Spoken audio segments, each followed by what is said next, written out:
ঠাকুর রামকৃষ্ণ পরমহংসদেব গরুর মাংস খেয়েছিলেন, তাও আবার পচা গরুর মাংস খেয়েছিলেন।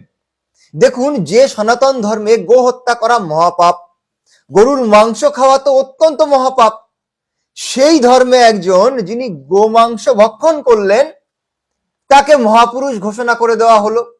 তার মঠ মন্দির বানিয়ে তাকে ভগবানের আসনে বসিয়ে তার মূর্তির সামনে সকাল সন্ধ্যা আরতি করা হচ্ছে, তাকে ভগবান বলে ঘোষণা করা হচ্ছে, ভগবানের অবতার বলে ঘোষণা করা হচ্ছে।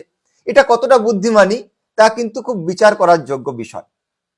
এবার আমি আপনাদেরকে প্রমাণ সহ দেখাচ্ছি, আমার মুখের কথা কিছু নয়, সব প্রমাণ দিয়ে আমি বলছি। দেখুন, এই হচ্ছে রামকৃষ্ণ, শ্রী শ্রী রামকৃষ্ণ পুঁথি নামক পুস্তকে, এই পুস্তক ছাপানো হয়েছে দেখুন, উদ্বোধন কার্যালয়, কলিকাতা।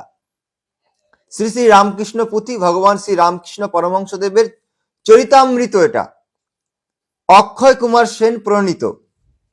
আসুন এবার এই পুস্তকে আমি দেখাচ্ছি, দেখুন 121 নম্বর পৃষ্ঠাতে, এখানে দেখুন কবিতার ছন্দে লেখা হয়েছে। দেখুন, অদ্ভুত সাধনা নাহি আসে বুদ্ধি বলে, একদিন প্রভুদেব পঞ্চবট মূলে, গঙ্গায় জোয়ার দেখিছেন বসে বসে, পচা মরা গরু এক ভেসে ভেসে আসে, সন্নিকটে কুলে লাগে তরঙ্গ আঘাতে, আইলো কুকুর এক লাগিল খাইতে, বুঝি না কিভাবে মগ্ন হইলা নারায়ণ, কুকুরের এক সঙ্গে আস্বাদনে মন, আরোপ করিলা নিজে তাহার শরীরে, যতক্ষণ আস্বাদন বাসনা না পুরে।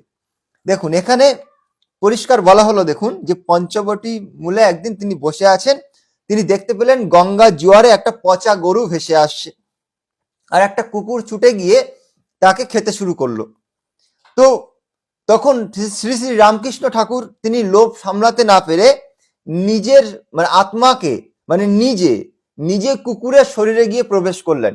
কুকুরের শরীরে প্রবেশ করে তিনি একেবারে মন ভরিয়ে, মন পুষিয়ে ওই পচা গরুর মাংস তিনি খেতে লাগলেন, যতক্ষণ না তার মনের বাসনা না পড়ে পুরো আস্বাদন করে ওই গরুর মাংস তিনি ভক্ষণ করলেন, করে তারপরে আবার কুকুরের শরীর থেকে বেরিয়ে আবার নিজের শরীরে প্রবেশ করলেন।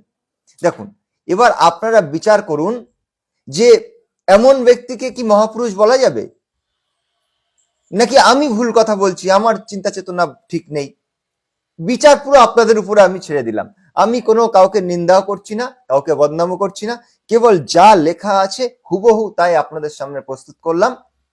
এবার সমস্ত কিছু আপনাদের উপরে নির্ভর করছে, আপনারা শেয়ার করুন, প্রত্যেক মানুষের কাছে পৌঁছে দিন, সকলে জানুক